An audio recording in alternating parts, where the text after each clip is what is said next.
नमस्कार दोस्तों।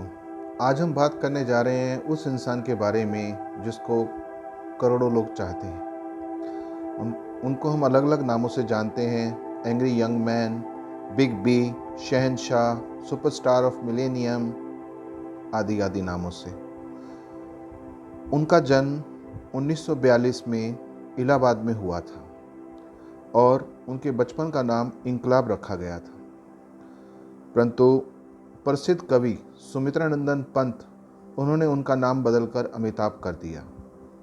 और अमिताभ बच्चन जी के पिताजी, जो अपने आप में काफ़ी प्रसिद्ध कवि रहे हैं, डॉक्टर हरिवंश राय बच्चन व माताजी तेजी बच्चन, उन्होंने अपने पुत्र को एक आम पुत्र की तरह पाला। हालांकि वो खुद समाज में काफ़ी प्रसिद्धि के साथ जाने जाते थे।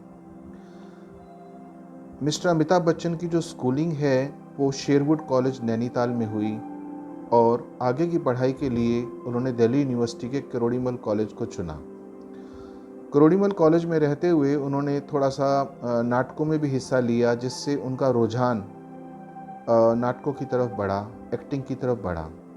हालांकि वो बचपन में इंजीनियर बनना चाहते थे और इंडियन एयरफोर्स ज्वाइन करना चाहते थे, परंतु समय को शायद कुछ और मंजूर था।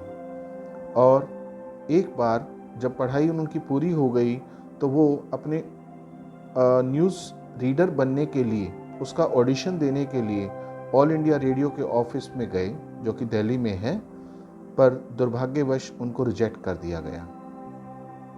यहाँ पर मैंने कहा दुर्भाग्यवश, उनको ऐसा लगा, पर जब वो दुखी होकर घर पहुँचे, ये उनकी अपनी सोच थी, उनको दुर्भाग्य लग रहा था। वो तो समय के साथ हमें पता चला कि वो दुर्भाग्य नहीं था।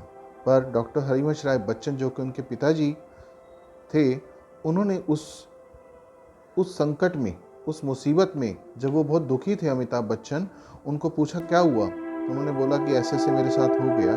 तो डॉक्टर हरिवंश राय बच्चन ने एक बहुत सुंदर बात कही, मन का हो तो अच्छा, ना हो तो और भी अच्छा। अमिताभ बच्चन को उस समय समझ में नहीं आया कि पिताजी ऐसे क्यों कह रहे हैं, कि मेरा तो सिलेक्शन नहीं हुआ, अगर सिलेक्शन हो जाता तो मेरी सरकारी नौकरी लग जाती, मुझे जॉब मिल जाती, मैं कमाना शुरू कर देता। और पिताजी कह रहे हैं मन का हो तो अच्छा, ना हो तो और भी अच्छा, इसमें क्या अच्छा है। पर समय के साथ साथ धीरे धीरे ये चीज़ उनको एहसास हो गया इस चीज़ का कि पिताजी ने सही कहा था। अब थोड़ी देर के लिए अगर मैं उनकी उस घटना को दोबारा से हम उस चीज़ को लें, अगर उनका सिलेक्शन ऑल इंडिया रेडियो में न्यूज़ रीडर के रूप में हो जाता तो शायद 60 के आसपास की एज में वो वहाँ से सरकारी नौकरी से रिटायर हो चुके होते और आज उनको 25, 30, 40 हज़ार रुपया पेंशन मिल रही होती महीने की। पर वो नहीं हुआ। उसके ना होने के बाद, रिजेक्ट होने के बाद, वो फिल्म इंडस्ट्री में आए और आज कहाँ से कहाँ पहुँच गए, जिनको हम इतने सारे नामों से जानते हैं, जो आज करोड़ों अरबों रुपए के मालिक हैं और पूरा संसार उनको जानता है। तो खैर वापस चलते हैं। तो जब उनके पिताजी ने कहा मन का हो तो अच्छा, ना हो और भी अच्छा, तो उनको थोड़ी सी हिम्मत लगी कि शायद पिताजी सही कह रहे हैं। और उसके बाद उन्होंने कलकत्ता में कुछ कंपनी को ज्वाइन कर लिया, अलग अलग प्राइवेट कंपनीज को ज्वाइन किया।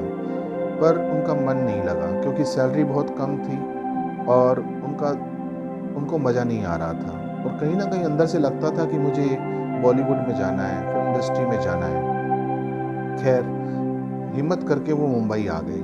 पर यहाँ पर एक बात मैं कहना चाहूँगा कि वो प्रसिद्ध माता पिता के पुत्र थे, पर उनकी उनकी उस छवि को भुलाने की कभी उन्होंने कोशिश नहीं की। उस समय की प्रधानमंत्री इंदिरा गांधी, उनके पुत्र राजीव गांधी, उन सब के साथ उनके बड़े अच्छे रिश्ते रहे, पर उन्होंने कभी भी उन पॉलिटिकल रिलेशंस का इस्तेमाल नहीं किया और अपनी मेहनत पर आगे बढ़ना चाहते थे। खैर मुंबई आए। मुंबई में उनके पास कोई सहारा नहीं था और मेरीन ड्राइव, समुद्र के किनारे मेरीन ड्राइव नाम का एरिया है, जहाँ पर वो कई रात सोए, क्योंकि उनके पास अपनी छत नहीं थी मुंबई में रहने के लिए, सोने के लिए। उनको सबसे पहले ब्रेक मिला 1969 में सात हिंदुस्तानी पिक्चर से, पर ये फ्लॉप हो गई। धीरे धीरे वो संघर्ष करते रहे और उनकी ज़िंदगी पूरी तरह से बदल गई जब आनंद पिक्चर आई। राजेश खन्ना उस ज़माने के काफ़ी प्रसिद्ध सुपरस्टार थे, बहुत मशहूर थे, और उनके साथ जब उनको काम करने का मौका मिला तो काफ़ी हद तक वो उनकी टक्कर में सामने खड़े रहे, यानी कि वो पिक्चर सुपरहिट गई।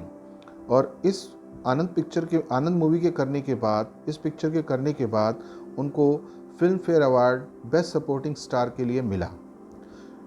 1982 में इसी तरह से शूटिंग करते हुए प्रसिद्ध होते हुए 1982 में एक पिक्चर थी कुली, जिसमें उनको पुनीत नाम के फिल्म स्टार ने पेट पर मुक्का मारा और वो इस तरह से लगा कि उनको काफ़ी हद तक चोट पहुंची और वो हॉस्पिटलाइज हो गए। उनकी कंडीशन काफ़ी क्रिटिकल थी।